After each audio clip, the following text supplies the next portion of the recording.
નમસ્કાર મિત્રો, વેધર ઇન્ફોર્મેશનમાં આપનું સ્વાગત છે. હું છું પરેશ. ખાસ કરીને આજના વિડીયો આપણે નૈઋત્યનું ચોમાસું, આવનારા દિવસના વરસાદ અને હવામાન લઈને ખૂબ અગત્યની માહિતી આપવાની છે. સૌ પ્રથમ તો હું આપને એ જણાવી દઉં કે અત્યારે આપણે જે નૈઋત્યનું ચોમાસું છે આગળ વધતું હોય છે, એમાં 24 જૂન 2026ના રોજ જે પ્રમાણે દક્ષિણ ગુજરાતના તમામ વિસ્તારોને કવર કરી લીધા, ત્યાર પછી 24 તારીખથી ચોમાસું છે એક જ જગ્યાએ સ્થિર થયું છે, અટક્યું છે. આજે 29 જૂન 2026ના દિવસે પણ હજુ આગળ વધ્યું નથી. આજે જે કંઈ બપોરે 3 વાગ્યે જે સેટેલાઇટમાં અલગ અલગ રીતે અપડેટ થયું છે એ મુજબ જોવા જઈએ તો ચોમાસું હજુ ત્યાં જ છે, આગળ વધ્યું નથી. એટલે કે સતત 4 દિવસથી ચોમાસું એક જ જગ્યાએ સ્થિર છે.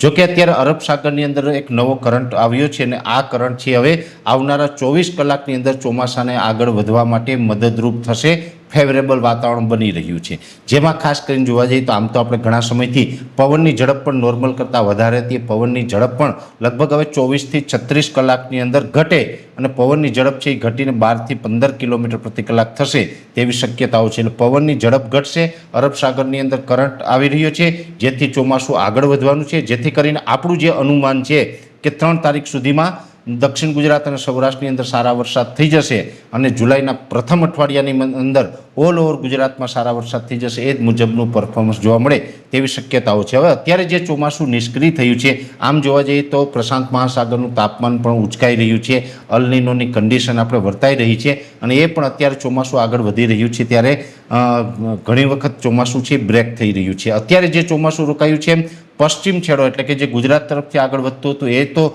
ચોમાસું રોકાયું, પણ પૂર્વ ભાગ છે એ પણ છેલ્લા લાંબા સમયથી રોકાયેલો છે.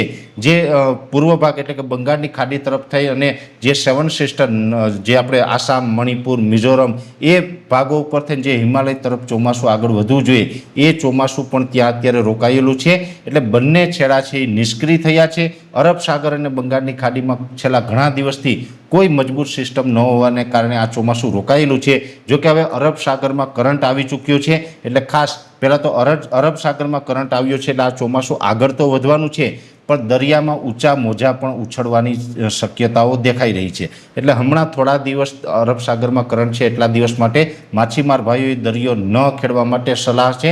સાથે દરિયા કિનારે ફરવા જતા હોય તો દરિયાના મોજાથી થોડુંક દૂર રહેવું, કેમ કે દરિયાકાંઠે તોફાની મોજા હમણાં 4 થી 5 દિવસ સુધી ઉછળતા જોવા મળી શકે છે.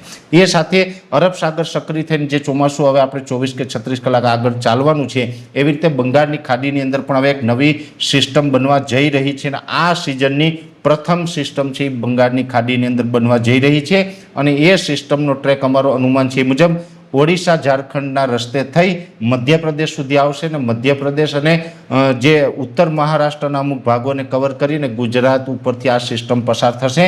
એટલે જુલાઈના પ્રથમ અઠવાડિયાની અંદર વરસાદ તો થશે, પણ બંગાળની ખાડીની જે સિસ્ટમ આવશે એ લગભગ 5 જુલાઈ પછીથી લઈ અને 10-12 જુલાઈ સુધીમાં ભારેથી અતિભારેના વરસાદના રૂપમાં પણ અસર કરી શકે છે. એટલે આ પ્રકારે હવે ચોમાસું છે ધીમે ધીમે આગળ જ ચાલવાનું છે. ઘણા સમયથી અમે આપને જણાવતા હતા કે શરૂઆતમાં ચોમાસું ચિંતા કરાવશે. ખાસ કરીને 15 ઓગસ્ટ સુધી આપણે એમ લાગતું હશે ભલે વરસાદ પણ થયો પણ પાણીની વ્યવસ્થા નથી થઈ, ઓછો વરસાદ થયો. 15 ઓગસ્ટ પછીથી વર્ષનું ચિત્ર છે એ બદલાઈ જશે અને એ પ્રકારના વરસાદ રહેવાના છે. એટલે ચિંતા નહીં કરશો. અને એમાં પણ જે ખેડૂત ભાઈઓને જે વાવણી નથી થઈ, વરસાદ નથી થયો, ઓરવીને વાવેતર કરી દીધું ને બીજા પાણી માટે વરસાદની રાહ જોઈ રહ્યા હોય, આ તમામ ખેડૂતના ઇંતજારનો હવે અંત આવી રહ્યો છે અને હવે ચોમાસું 24 કે 36 કલાકમાં આગળ વધશે અને હવે આપણે 3 તારીખ સુધીમાં સૌરાષ્ટ્ર અને દક્ષિણ ગુજરાત અને જુલાઈના પ્રથમ અઠવાડિયામાં ઓલ ઓવર ગુજરાતની અંદર સારા વરસાદ થઈ જશે તેવી શક્યતાઓ આજે પોઝિટિવ થતી જોવા મળી છે. અત્યારે આ વિડીયોની અંદર એટલું જ. અંતમાં દરેક મિત્રોને વિનંતી રહેશે કે વિડીયોને લાઈક આપીને દરેક ગ્રુપમાં શેર કરી દેવો. જો તમે અમને યુટ્યુબ ઉપર જોઈ રહ્યા હોય તો ચેનલને સબસ્ક્રાઈબ કરજો, ફેસબુક તથા ઇન્સ્ટાગ્રામ આઈડીને ફોલો કરજો. ધન્યવાદ.